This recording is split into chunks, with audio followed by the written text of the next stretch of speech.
नमस्कार.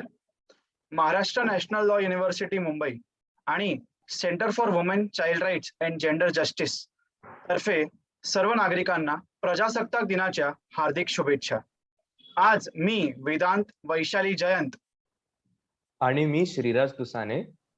आज आम्ही तुमच्यासमोर संविधानातले काही मूलभूत तत्व आणि 26 जानेवारीचं ऐतिहासिक महत्व याबद्दल तुमच्यासोबत काही मिनिटं संवाद साधणार आहोत. 26 जानेवारी आपल्या सगळ्यांना माहितीच असेल. 26 जानेवारी हा प्रजासत्ताक दिन आहे. पण ही जी तारीख आहे हीच का बरं निवडली गेली प्रजासत्ताक दिनासाठी? दुसरी 25 जानेवारी घेता आली असती, 24 जानेवारी घेता आली असती, पण 26 जानेवारी याकरता घेतली कारण की 1929 मध्ये इंडियन नॅशनल काँग्रेसचे लाहोर सेशन झालं होतं. त्याच्यात पूर्ण स्वराज्य रेझोल्युशन पास झालेलं.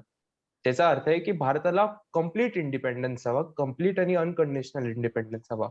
तर त्याच्यामुळे त्या रेझोल्युशन मध्ये असं ठरवलं गेलं की दरवर्षी 26 जानेवारीला आपण एक स्वातंत्र्य दिन किंवा पूर्ण स्वराज दिवस म्हणून साजरा करू, ज्याच्याने सगळ्या नागरिकांमध्ये स्वातंत्र्याची भावना निर्माण होईल.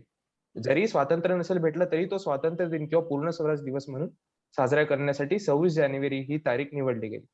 सो त्या वर्षीपासून ते 1957 लाईक 1947 पर्यंत 26 जानेवारी 26 जानेवारी हाच आपला इंडिपेंडन्स डे किंवा पूर्ण स्वराज दिवस म्हणून साजरा केला जायचा. पण आपल्याला 1947 ला 15 ऑगस्ट या दिवशी आपल्याला स्वातंत्र्य भेटलं आणि त्याच्यानंतर सुद्धा लोकांच्या मनात 26 जानेवारी या दिनांकाप्रती एक भावना जोडलेली होती, कारण की मागच्या 18 वर्षापासून ते हा दिवस साजरा करत होते. तर याच भावनेचा सन्मान ठेवत भारत सरकारने ठरवलं की 26 जानेवारीला आपण हे जे संविधान आहे, कॉन्स्टिट्यूशन ऑफ इंडिया आहे, ते लागू करूयात. आता आपण सर्व नागरिकांना आपलं प्रिअम्बल टू द कॉन्स्टिट्यूशन हे आपण मराठीत वाचून दाखवणार आणि याच्यातला अर्थ काय आहे ते सर्वसामान्य लोकांना सर्व सोप्या भाषेत हे आपण समजवण्याचा प्रयत्न करणार आहोत. डॉक्टर बी आर आंबेडकर जे ड्राफ्टिंग कमिटीचे जे अध्यक्ष होते त्यांनी असं म्हटलेलं की कॉन्स्टिट्यूशन ऑफ इंडिया जे आहे संविधान हे केवळ लॉयर्स म्हणजे वकिलांसाठी नाहीये. ते एक डॉक्युमेंट असं आहे की जे सर्वसामान्य नागरिकांसाठी सुद्धा आहे आणि ते त्याच्यात अधिकार, त्यांचे कर्तव्य आणि आणखीन बरंच काही दिलेलं आहे. आणि म्हणून सर्वसामान्य लोकांना सुद्धा संविधानाबद्दल तेवढीच माहिती असली पाहिजे जेवढे एका वकिलाला माहिती असली पाहिजे. संविधान हे एक नियमांचं पुस्तक नसून ते एक जीवन जगण्याचा आधार आहे आणि त्या जीवन जगण्याच्या आधार जे मुख्य ज्या गोष्टी आहेत ते आपल्याला या उद्देशिकात बघायला भेटतात. ओके. आता आपण भारताचे संविधान याची उद्देशिका जाणून घेऊयात. आम्ही भारताचे लोक भारताचे एक सार्वभौम समाजवादी धर्मनिरपेक्ष लोकशाही गणतंत्र घडवण्याच्या व त्याच्या सर्व नागरिकास सामाजिक, आर्थिक व राजनैतिक न्याय, विचार, अभिव्यक्ती, विश्वास, श्रद्धा आणि उपासना यांचे स्वातंत्र्य, दर्जेची व संधीची समानता निश्चितपणे प्राप्त करून देण्याच्या आणि त्या सर्वांमध्ये व्यक्तीची प्रतिष्ठा व राष्ट्राची एकता आणि एकमतता याचं आश्वासन देणारी बंधुता प्रवर्धित करण्याचा संकल्प पूर्ण निर्धार करत आमच्या संविधानास भेट आज दिनांक 26 नोव्हेंबर 1949 रोजी त्याद्वारे हे संविधान अंगीकृत आणि अधिनियमित करून स्वप्राप्त अर्पण करीत आहोत. आता आपण हे संविधानाचे उद्देशिका समजून घेऊया. वेदांत. येस. आता जर का आपण या संविधानातलं सर्वात पहिलं अक्षर पाहिलं, सर्वात पहिली ओळ पाहिली, तर ती ओळ आहे आम्ही भारताचे लोक. याचा अर्थ काय? We the people of India. या ओळीचा अर्थ असा असतो की हे जे संविधान लिहिलं आहे, एवढं भव्य दिव्य संविधान, जगातलं सर्वात मोठं लिखित संविधान आहे हे. सुमारे 400 कलम, 400 आर्टिकल्स प्लस 25 चॅप्टर्स आणि बरंच काही या संविधानात असं आहे. तर एवढं मोठं संविधान हे कोणी लिहिलं? भारतीय लोकांनीच लिहिलं. कोणासाठी लिहिलं? भारतीय लोकांसाठीच लिहिलं. याचा अर्थ भारतीय लोकांनी भारतासाठीच हे संविधान लिहिलेलं आहे. कुठल्याही फॉरेन पॉवरनी म्हणजे कुठल्याही बाहेरच्या शक्तीने हे संविधान आपल्याला दिलेलं नाहीये. आता आपण सार्वभौम, समाजवादी, धर्मनिरपेक्ष, लोकशाही आणि गणराज्य या शब्दांचा अर्थ समजून घेऊयात. सार्वभौम, ज्यालाच आपण इंग्रजीत सॉव्हरीन म्हणतो, याचा अर्थ असा आहे की आपण स्वतंत्र आहोत. आपला देश स्वतंत्र आहे कुठलाही निर्णय घ्यायला. कुठलीही बाहेरची शक्ती आपल्याला हे नाही सांगू शकत की आपण हा निर्णय घेऊ, किंवा दुसरा कुठला देश आपल्याला हे नाही सांगू शकत की तुम्ही असा करा, तसा करा.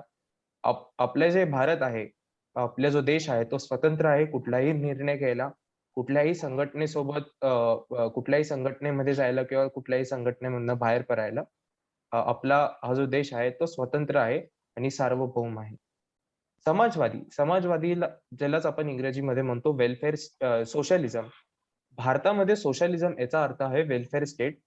त्याचा अर्थ असा आहे की सरकारची कुठलेही नियम किंवा सरकारचा कुठलाही निर्णय हा लोकांच्या हितात घेतला गेला पाहिजे आणि त्याच्यात सर्व लोकांचं हित राहिलं पाहिजे.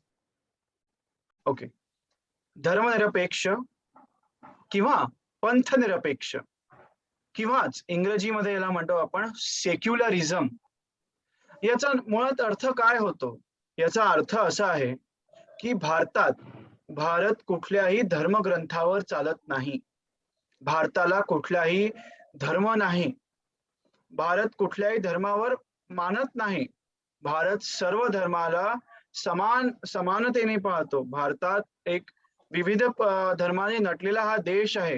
हिंदू, बुद्धिस्ट, शीख, जैन, ख्रिश्चन, पारसी आणि अनेक धर्म या देशात सुखाने, समृद्धीने राहतात.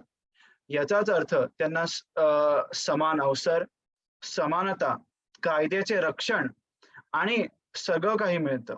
सरकार धर्माधर्मांमध्ये कधीही भेदभाव करत नाही. त्याच्यानंतर आपण पुढचा शब्द येतो लोकशाही. आता लोकशाही म्हणून कोणाला वाटत असेल की फक्त मतदान करणं लोकशाही असतं. असं नाही. मतदान करणं म्हणजे लोकशाही नाही.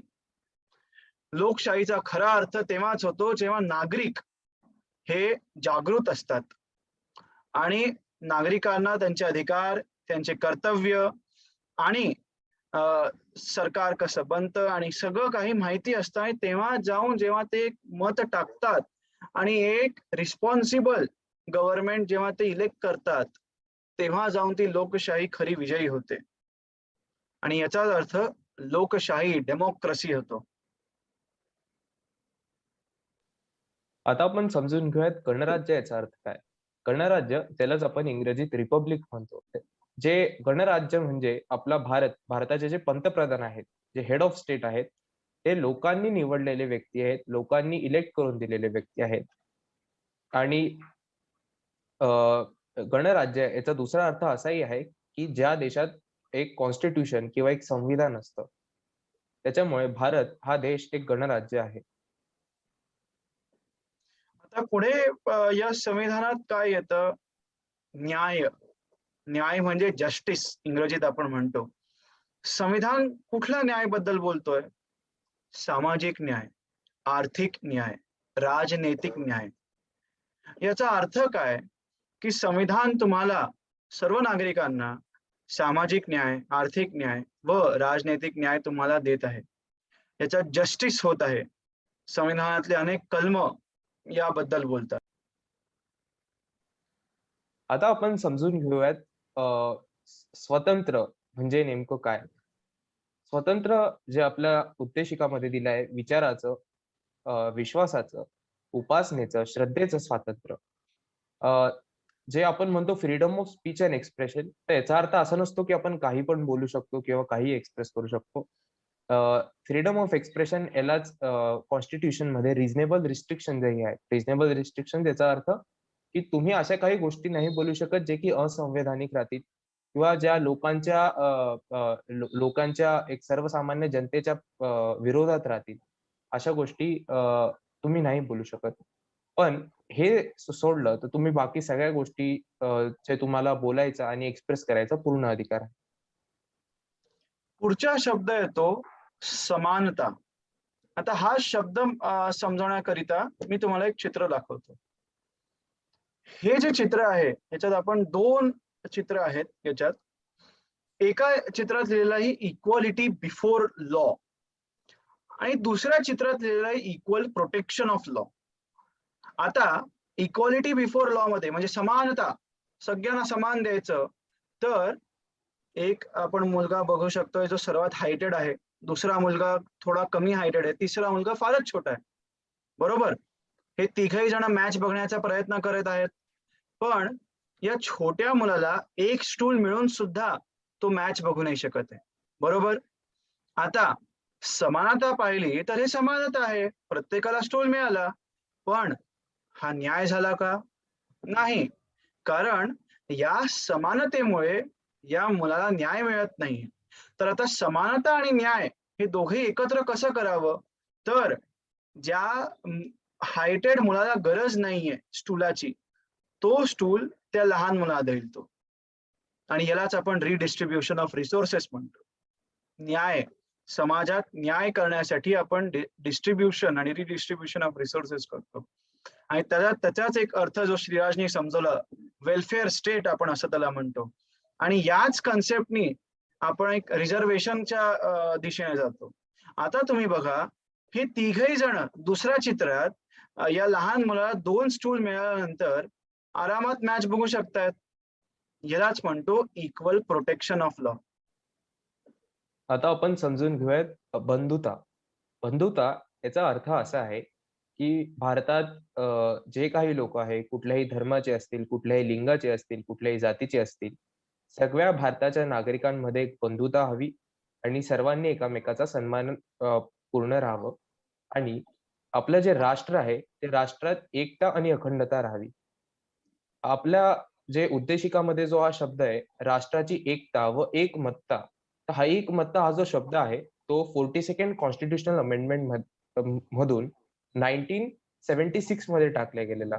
1950चं जर आपण जेव्हा हे कॉन्स्टिट्यूशन बनलं होतं त्यावेळेस एकमतता हा शब्द, ज्याला इंटिग्रिटी म्हणतो इंग्लिशमध्ये, तो आपल्या उद्देशिका प्रिएम्बल मध्ये नव्हता, पण 1976च्या अमेंडमेंट नंतर हा आपल्या उद्देशिकेत आला.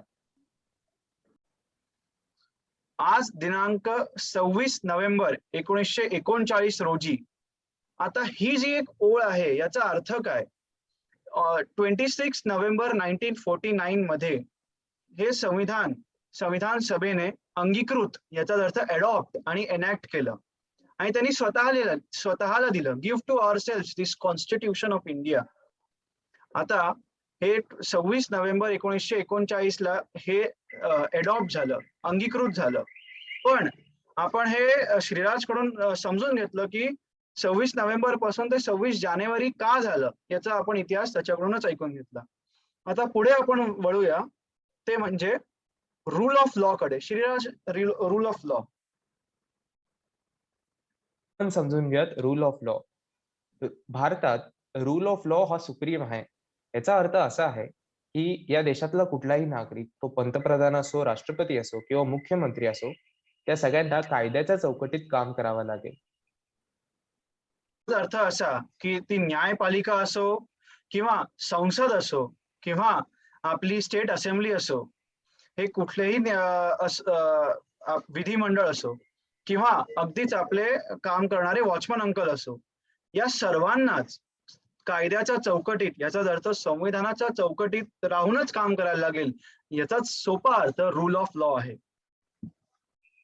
आता शेवटी आपण समजून घेऊयात की हे जे प्रियम्बल आहे किंवा ही जी उद्देशिका आहे ती संविधानाचा भाग आहे की नाही आहे.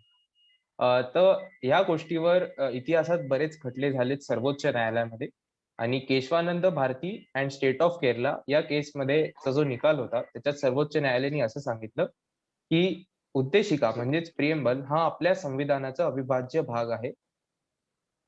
आणि आपल्या संविधानाचं जे काही बेसिक स्ट्रक्चर आहे ते कुठलीही संसद किंवा जे आपलं पार्लमेंट आहे ते त्याला अमेंड नाही करू शकत. बेसिक स्ट्रक्चर आपलं जे कॉन्स्टिट्यूशनचं आहे ते कायम आहे.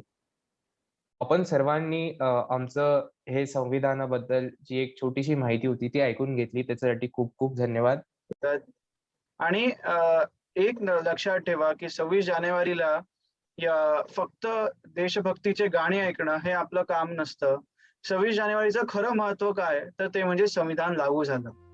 संविधान लागू का झालं, कसं झालं, केव्हा झालं, कशासाठी झालं, त्याच्यात काय लिहिलंय, काय अधिकार त्याच्यात दिलेले आहेत, काय कर्तव्य दिलेली आहेत, हे सर्व आपल्याला माहिती असलं पाहिजे एक जबाबदार सुजाण नागरिक म्हणून. आणि याच करिता एक छोटासा प्रयत्न आमच्याकडून होता. अशाच लीगल अपडेटसाठी किंवा लॉ रिलेटेड माहितीसाठी आमच्या चॅनलला सबस्क्राईब करा. आणि तुम्ही आम्हाला ट्विटर, फेसबुक, इन्स्टा आणि या ज्या सोशल मीडिया आहे याच्यावरही तुम्ही आम्हाला फॉलो करू शकता.